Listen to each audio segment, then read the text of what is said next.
Tonight, idiots, Nazis, and bootlickers. RFK Jr. once praising these words being used to describe Donald Trump and his supporters. And so tonight, there's a K-file investigation which uncovers this audio of Kennedy. Here it is, back from 2016. You write about Trump. Quote, the way that you build a truly vicious nationalist movement is to wed a relatively small core of belligerent idiots to a much larger group of opportunists and spineless fellow travelers whose primary function is to turn a blind eye to things. We may not have that many outright Nazis in America, but we have plenty of cowards and bootlickers, and once those fleshy dominoes start tumbling into the Trump camp, the game is up. I mean, it's like James Joycean. All right, Andrew Kaczynski joins me now. Andrew, what else did you find beyond fleshy dominoes in these RFK Jr. audio recordings, which really show, I mean, he's speaking with intensity. This is something he clearly genuinely believed. Yeah, and look, we already knew that RFK Jr. was a Trump hater in the past, but I feel like this does sort of take it to a whole nother level. He said that Donald Trump's entire appeal and political message was based in fear of Muslims, fear of immigrants, fear of black people. That was what RFK Jr. said in his own words was what Donald Trump's supporters were afraid of, basically anyone that didn't look like them. Now, what RFK Jr. said in some of this audio that we reviewed was that Trump sort of positioned himself as the only person who could fix these problems for these people. He compared him to historical demagogues in the article in the audio that we reviewed: Adolf Hitler, Benito Mussolini in the U.S., people like George Wallace and Huey Long, Father Coughlin. These were the comments that RFK Jr. made. Now, as we heard, it wasn't just, by the way, Trump that he took aim at. He also took aim at Trump's supporters. He compared them, as you heard, to idiots. He said they were outright Nazis, and they were all attached to these establishment figures that, like he said, fleshy dominoes, spineless bootlickers.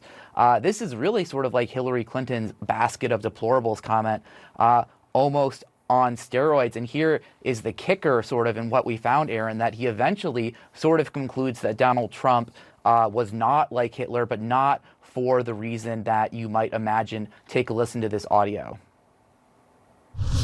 You can see that every statement that Donald Trump makes is fear-based. You know, we have to be fear of the Muslims. We have to be fear of the black people, and particularly the big black guy, Obama, who's destroying this country, who's making everybody miserable, and only one person has the genius and the capacity to solve these things. You know, he's not like Hitler. Hitler had like a plan. You know, Hitler was interested in policy. I don't think Trump has any of that. I think he's like non-compos mentis, that he's, you know, he'll get in there and I mean, who knows what will happen. Like, I would agree with you that he's interested only in attention at this point.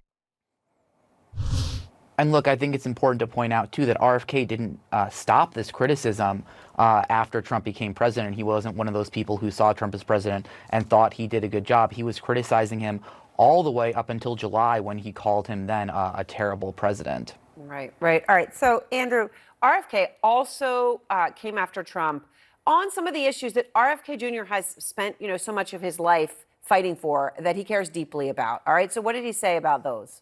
Yeah, RFK Jr. didn't just critique Trump and his supporters. He also critiqued his record on the environment.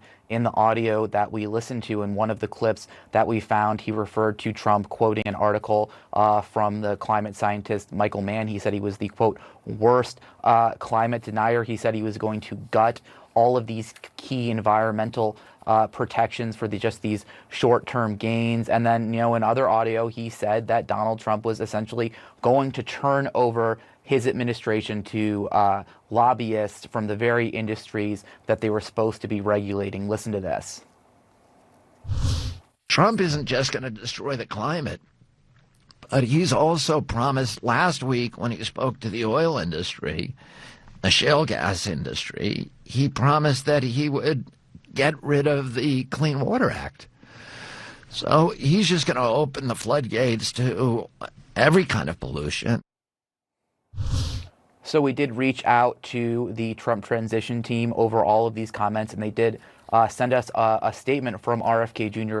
apologizing for them. I'm going to read it right here. He said, like many Americans, I allowed myself to believe the mainstream media's distorted, dystopian portrait of President Trump. I no longer hold this belief and now regret ever having made those statements. Aaron?